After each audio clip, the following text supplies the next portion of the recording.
Như thường lệ, mỗi mùa Giáng sinh, tôi đều nhận được quà từ anh trai. Giáng sinh năm ấy, tôi cảm thấy vui nhất không phải chỉ vì món quà anh tôi tặng, một chiếc xe hơi, mà vì tôi đã học được một bài học rất thú vị vào cái đêm đông lạnh lẽo ấy. Đã 7 giờ tối, mọi người trong công ty ra về gần hết, tôi cũng đang đi đến gara lấy xe để về nhà dự tiệc Giáng sinh. Có một cậu bé, ăn mặc rách rưới, trông như một đứa trẻ lang thang, đang đi vòng quanh chiếc xe tôi, vẻ mặt cậu như rất thích thú chiếc xe. Rồi cậu chợt cất tiếng khi thấy tôi đến gần. Đây là xe của cô ạ. Đúng rồi, đó là quà Giáng sinh anh trai cô tặng cho. Cậu bé nhìn tôi, tỏ vẻ sửng sốt khi tôi vừa dứt lời.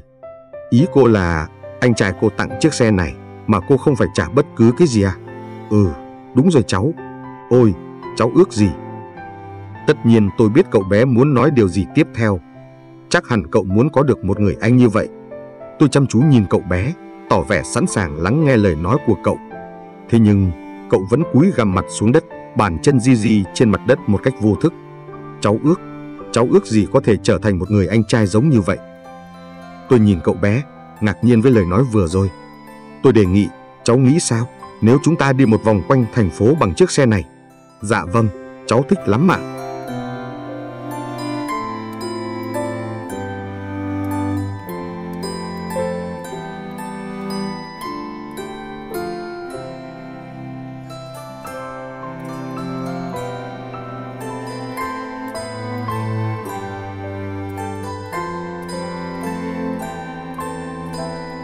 Cháu thấy có đẹp không?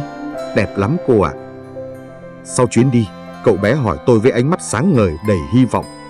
Cô có thể lái xe đến trước nhà cháu không? Tôi cười và gật đầu. Được chứ, tôi nghĩ mình biết cậu bé muốn gì. Cậu muốn cho những người hàng xóm thấy cậu đã về nhà trên chiếc xe to như thế nào. Thế nhưng tôi đã lầm. Cô chỉ cần dừng lại ở đây. Và cô có phiền không nếu cháu xin cô đợi cháu một lát thôi ạ? Được rồi, cô sẽ đợi cháu ở đây.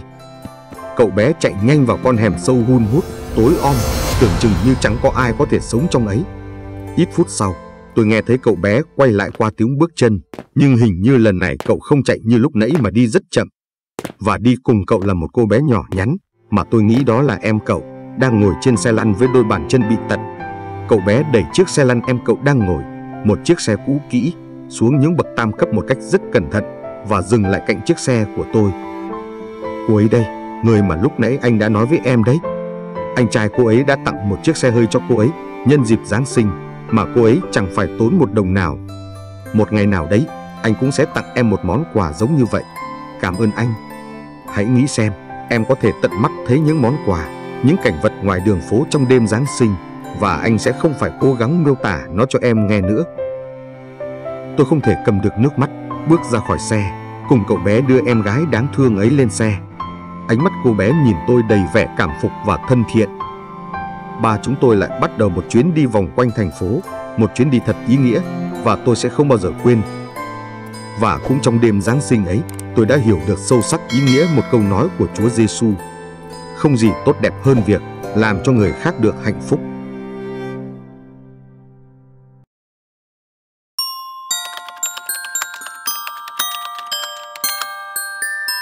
$1.87, đó là tất cả.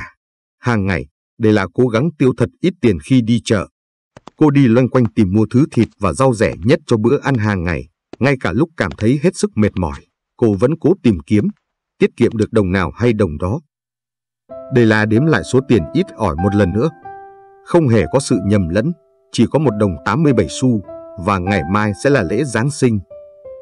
Cô sẽ không thể làm gì hơn, chỉ còn cách ngồi xuống và khóc mà thôi.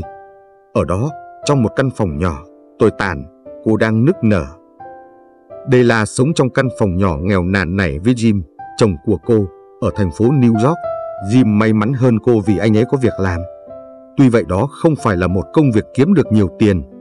Tiền thuê căn phòng này chiếm gần hết lương của anh ấy. Della đã cố gắng rất nhiều để tìm một công việc, nhưng vận may đã không mỉm cười với cô. Tuy nhiên, cô rất hạnh phúc khi ôm Jim trong tay, mỗi khi anh trở về. Della đã ngừng khóc, cô lau khô mặt, rồi đứng nhìn một chú mèo xám trên bức tường, bên cạnh con đường tối ngoài cửa sổ. Ngày mai là Noel, và cô chỉ còn 1 đồng 87 xu để mua cho Jim của cô một món quà. Cô muốn mua một món quà thật sự có ý nghĩa, một thứ có thể biểu hiện được tất cả tình yêu cô dành cho anh. Della chợt xoay người, chạy đến bên chiếc gương treo trên tường. Mắt cô sáng lên. Cho đến bây giờ, gia đình Jim chỉ có 2 vật quý giá nhất. Một là chiếc đồng hồ vàng của Jim. Chiếc đồng hồ này trước đây thuộc sở hữu của cha anh, và trước nữa là ông nội anh. Thứ còn lại là mái tóc của Della.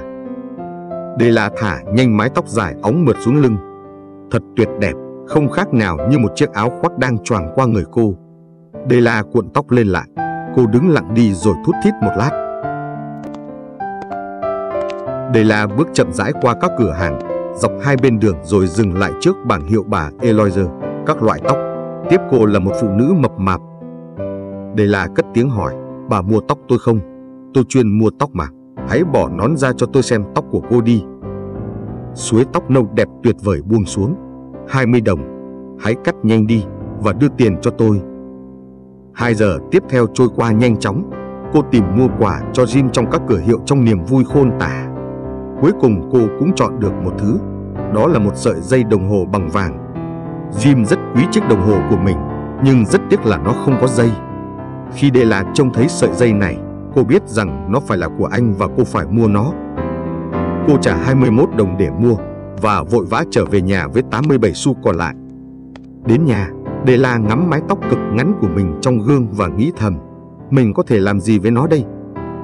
Nửa giờ tiếp theo, cô nhanh chóng chuẩn bị mọi thứ. Xong, Della lại ngắm nghía mình trong gương lần nữa. Tóc của cô bây giờ toàn những sợi quăn quăn khắp đầu. Chúa ơi, mình trông như một con bé nữ sinh ấy. Jim sẽ nói gì khi thấy mình như thế này? 7 giờ tối, bữa ăn được chuẩn bị gần xong. Della hồi hộp chờ đợi, hy vọng rằng mình vẫn còn xinh đẹp trong mắt Jim. Thế rồi cửa mở, Jim bước vào. Anh ấy trông rất gầy và cần có một cái áo khoác mới. Jim nhìn chằm chằm vào Della.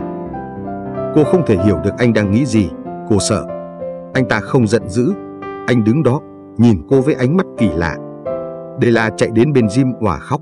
Đừng nhìn em như thế, anh yêu. Em bán tóc chỉ để mua cho anh một món quà. Tóc sẽ dài ra mà. Em phải bán nó thôi. Jim à, hãy nói Giáng sinh vui vẻ.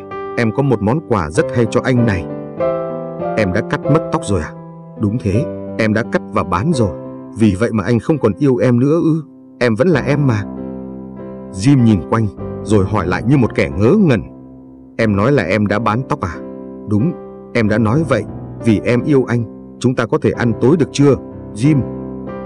Chợt Jim vòng tay ôm lấy Della và rút từ túi áo ra một vật gì đấy đặt lên bàn.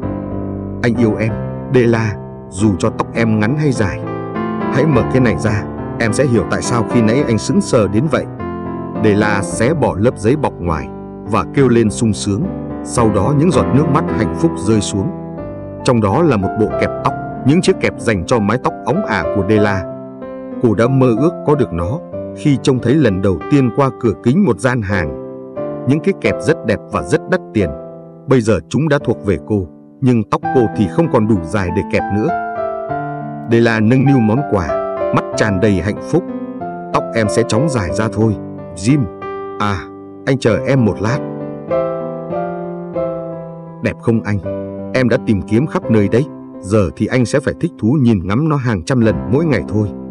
Nhanh lên, đưa đồng hồ cho em. Jim, hãy nhìn nó với sợi dây mới này. Nhưng Jim không làm theo lời Della. Anh ngồi xuống, vòng tay ra sau đầu, mỉm cười nói, Della, hãy cất những món quà này đi. Chúng thật đáng yêu. Em biết không, anh đã bán chiếc đồng hồ vàng để mua kẹp tóc cho em. Giờ thì chúng ta có thể bắt đầu bữa tối được rồi, em yêu ạ. Vâng, một câu chuyện tưởng chừng như vô cùng đơn giản, nhưng lại chứa đựng một thông điệp sâu sắc về tình yêu thương chân thành.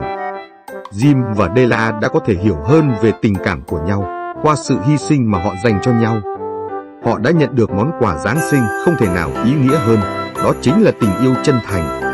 Sự hy sinh tưởng chừng như hoàn toàn vô ích đó lại là một thông điệp sâu sắc về tình cảm và tấm lòng thành, đủ để sưởi ấm cái lạnh của mùa đông và làm tan chảy những trái tim băng giá nhất. Vâng, cảm ơn các bạn đã theo dõi câu chuyện. Nếu thấy hay, các bạn hãy cho tôi một like, nhấn nút đăng ký kênh để đón xem video mới nhất. Cảm ơn và hẹn các bạn trong tập phim tiếp theo.